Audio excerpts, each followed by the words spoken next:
Free budget को लेकर के जो सभी इंडस्ट्रियलिस्ट एसोसिएशन के पदाधिकारियों से हमने चर्चा की थी, जो इनके सुझाव आए थे, उन सुझावों को हमने बजट में समाहित किया है और आज इसको लेकर के पूरे हरियाणा प्रदेश के इंडस्ट्रियल एसोसिएशन ने धन्यवाद कार्यक्रम रखा था। आज उन्होंने इस बात को लेकर के भी कहा कि जो हमने सुझाव दिए थे वो सभी सुझाव आपने बजट में लिए हैं। मुझे खुशी है कि हमने जो ये 25-26 का बजट है, इस बजट में उद्योग विभाग के लिए 1848.12 करोड़ रुपए का प्रावधान इसमें किया है, जो पिछले वर्ष की तुलना में 129% ज़्यादा है। और हम ये भी देखते हैं कि जब हरियाणा का गठन हुआ है, उसके गठन के बाद एक औद्योगिक शक्ति के रूप में हरियाणा उभर करके सामने आया है। राज्य में 250 से अधिक फॉर्च्यूनर औद्योगिक इकाइयां और राज्य के विभिन्न क्षेत्रों में उल्लेखनीय वृद्धि वो भी हुई है। में अग्रणी जैसे गुरुग्राम, मानेसर और बावल भारत का डेंटाइस्ट जो कहा जाता है, डेंटाइस्ट कहा जाता है, इसको प्रमुख ऑटोमोबाइल निर्माता। और जैसे हमारा इधर यमुनानगर क्षेत्र है, यमुनानगर क्षेत्र में प्लाईवुड और धातु की इंडस्ट्री वो उसके उत्पादन का एक प्रमुख केंद्र है। उनको भी हम गति से इसके माध्यम से मजबूत करने का वो काम कर रहे हैं। राज्य में आईटी क्षेत्र के लिए एक केंद्र ये हरियाणा में, जिसमें कई आईटी पार्क और बहुराष्ट्रीय कंपनियों के कार्यालय हैं। पानीपत, गुरुग्राम और फरीदाबाद में जो वस्त्र उद्योग हमारा महत्वपूर्ण केंद्र है, उसकी मजबूती के लिए भी हमने इस अपने बजट के अंदर प्रावधान किए हैं। हमने बजट के अंदर गैर मान्यता प्राप्त औद्योगिक क्लस्टरों को वैध करने का भी उसमें निर्णय किया है। जो अनऑथराइज्ड क्षेत्र है उनको ऑथराइज करने का भी निर्णय इसमें किया है, जिसमें 10 एकड़ भूमि पर या 50 या उससे अधिक जो इकाइयां चलाने वाले उद्योगों पर अब सभी विभागों से वैध करने का निर्णय हमने किया है, उनको वैध किया जाएगा। HSIIDC और HSVP के बीच नियंत्रण नीति में बदलाव करते हुए यह निर्णय लिया गया है कि HSVP में स्थानांतरित औद्योगिक भूखंडों को अब HSIIDC अपने EMP नियमों के बजाय मूल आवंटन पत्र के अनुसार वो निर्धारित करेगा। ये भी निर्णय इसके अंदर हमने किया। EMP लगाने की बात कही है, उसके अंदर लैंड में कोई दिक्कत समस्या ना है।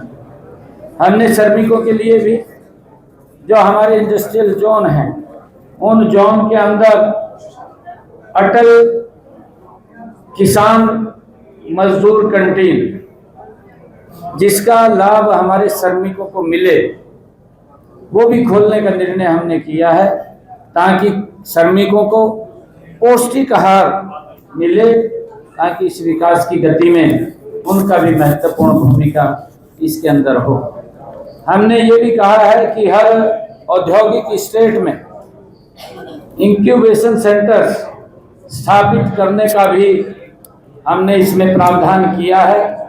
जो बजट के अंदर मैंने कहा था, बजट के अंदर कि हर औद्योगिक क्षेत्र के अंदर इंक्यूबेशन सेंटर्स वो बनाए जाएंगे, जिसमें हमारे जो स्टार्टअप्स हैं, स्टार्टअप के लिए इकोसिस्टम का विकास और नवाचार और उद्यमिता को बढ़ावा देने बुनियादी ढांचा मजबूत करने और मार्गदर्शन वित्त पोषण जो इसके अंदर सहायता करेगा, उसको लेकर के भी हमने इंक्यूबेशन सेंटर्स बनाने का निर्णय किया है। आदरणीय प्रधानमंत्री जी नरेंद्र मोदी जी के जो स्वयं रोजगार, मेक इन इंडिया, आत्मनिर्भर भारत के विजन के साथ हम उसको मेल खाते हैं, जिसका उद्देश्य हरियाणा को एक मैन्युफैक्चरिंग हब के रूप में विकसित करना है, जो 2047 आदरणीय प्रधानमंत्री जी ने कहा कि हमने विकसित राष्ट्र बनाना है। 2047 तक विकसित हरियाणा भी उसमें अपनी भूमिका अदा करेगा, प्रमुख भूमिका अदा करेगा। उसको लेकर के भी हमने इसमें ये कार्य किया है। महाराजा अग्रसेन हवाई अड्डा वो चालू हुआ है और उसी के स्थान पर एक टर्मिनल का शिलान्यास भी आदरणीय प्रधानमंत्री जी ने किया है। और बिजली के क्षेत्र में भी एक नई क्रांति आए। 800 मेगावाट का यमुनानगर में सुपर क्रिटिकल थर्मल पावर की यूनिट का भी शिलान्यास किया है, क्योंकि आने वाले समय के अंदर बिजली की बड़ी महत्ता है। जब हम इंडस्ट्रियल जोन बनाने की बात कर रहे हैं तो बिजली की दिक्कत समस्या न रहे।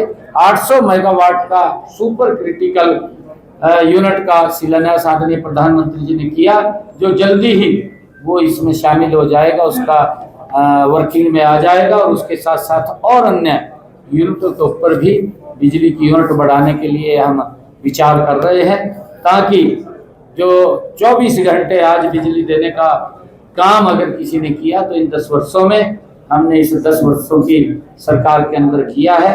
आज क्योंकि सभी इंडस्ट्रियलिस्ट से बैठ करके बातचीत हुई है, इसके लिए मैं सभी का धन्यवाद भी करता हूँ। आज इसके ऊपर जो चर्चा विचार हुआ है। सर, अपनी बजट से पहले जो पॉइंट्स लिए थे वो हमने बजट में शामिल किया, कुछ ऐसे पॉइंट्स थे जो रहे कि उसमें भी चर्चा नहीं। देखिए, क्योंकि लगभग उनके जो सुझाव हमारे पास आए थे, उन सब सुझावों को हमने सम्मिलित किया है।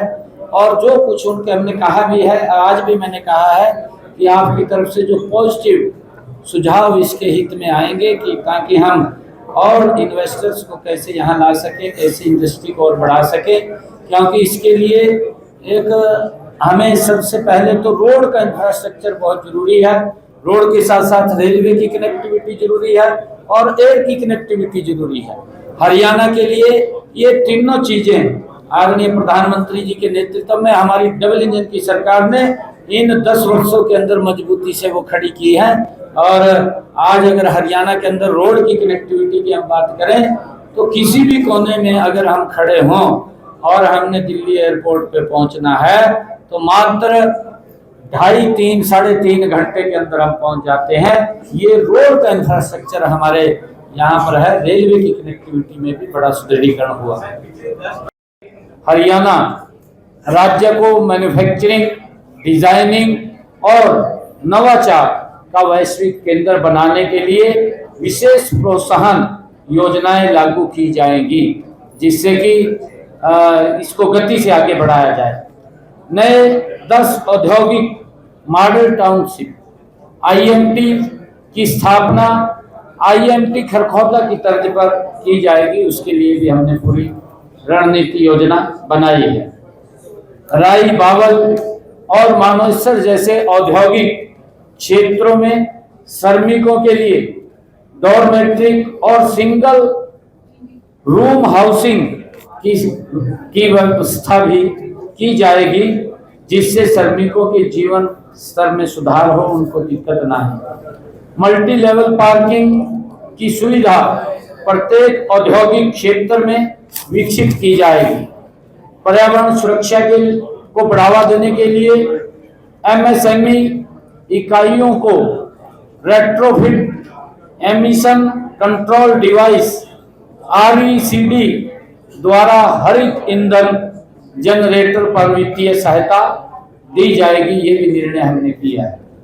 IMT मानेसर को जीरो वाटर वेस्टेज औद्योगिक इकाइयों के क्षेत्र के रूप में विकसित करने की घोषणा भी हमने बजट में की गई है, जहां रिसाइकल्ड जल का उपयोग हरित पट्टी, फायर सिस्टम और पर्यावरणीय संरक्षण में किया जाएगा।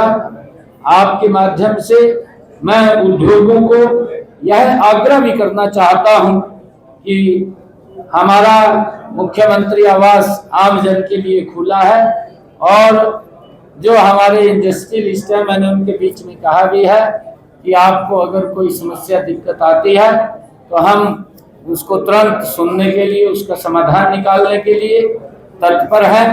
हम मजबूती से हरियाणा प्रदेश को एक इंडस्ट्रियल हब के रूप में गति से आगे बढ़ाने का काम करेंगे। अभी पिछले दिनों देश के यशस्वी प्रधानमंत्री आदरणीय नरेंद्र मोदी जी, जिन्होंने हरियाणा का दौरा किया था, हरियाणा को विकसित हरियाणा विकसित भारत में एक प्रमुख उन्होंने कार्यक्रम दिए हैं।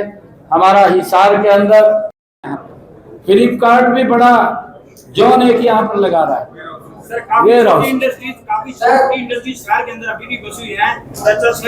सोना रोड के ऊपर बन रखा, कोई ऐसा प्रावधान किया है कि उनको बाहर निकाला जाए और वहाँ पर उनको जगह दी जाए? नहीं, देखिए, वो अपने अपने तरीके से हमने जब जोन बनाए हैं और छोटी इंडस्ट्री MSME है उसके लिए भी हमने प्रावधान किए हैं, हम उनको सुविधाएं दे रहे हैं। ये तो व्यक्ति अगर कोई बाहर आना चाहे आइए ना, हमें कोई आपत्ति थोड़ी है। यहाँ पे गाजीपुर और दौलताबाद अवैध रूप से इंडस्ट्री एरिया बस है, उनके लिए कुछ बजट में प्रावधान या उनको विकसित करना है। मैंने अभी बताया ना कि 129% का हमने ज्यादा बजट दिया है, सबके लिए है, ये सबके लिए है। बात करते हैं तो सबसे बड़ी प्रॉब्लम स्टार्टअप्स को आती है रॉ मटेरियल की, या तो चाइना से इंपोर्ट करना पड़ता है किसी और देश से। क्या वो मटेरियल हरियाणा में मिल सके, उनको बढ़ावा मिल सके, मेक इन इंडिया भारत में बन सकता है, रॉ मटेरियल उसको हरियाणा में मिलेगा, तो उसके लिए क्या प्रयास है? नहीं, देखिए, वो अलग अलग, आजकल मैंने जो रोड्स की कनेक्टिविटी की बात कही है, आप हमारे जो पोर्ट्स हैं, बाहर से जो रॉ मटेरियल आता है, कुछ देश से रॉ मटेरियल आता है, हमारे यहाँ टेक्सटाइल इंडस्ट्री पानीपत के अंदर है, टेक्सटाइल का हमारे जैसे यहाँ कपास की खेती होती है वो उनको रॉ मटेरियल मिलता है, और जहाँ और रॉ मटेरियल बाहर से आता है वो अब उतना समय नहीं लगता जो समय पहले लगता था 2014 से पहले। अब तो उसका सरलीकरण हो गया है और लोगों तक वो पहुँचता है। जिस 10 IoT के आपने बात, तो वो कौन से जिले होंगे, साथ में सर क्या सिंगल विंडो की भी शुरुआत होगी?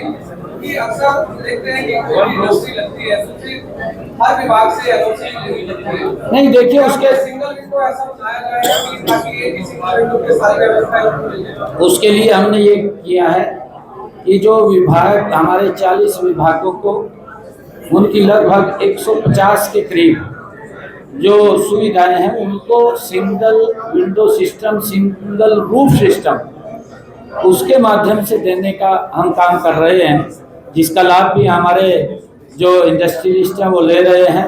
और उसके अंदर मैं बताना चाहता हूँ, अगर हमने ये अधिकारियों को इस बात को लेकर के भी कहा है, और उस बात का मैं भी स्वयं ध्यान रख रहा हूँ कि अगर कोई व्यक्ति एक एप्लीकेशन इंडस्ट्री लगाने के लिए देता है, मात्र 15 दिन के अंदर उसको पूरी NOC के साथ उसको देने का काम करेगा।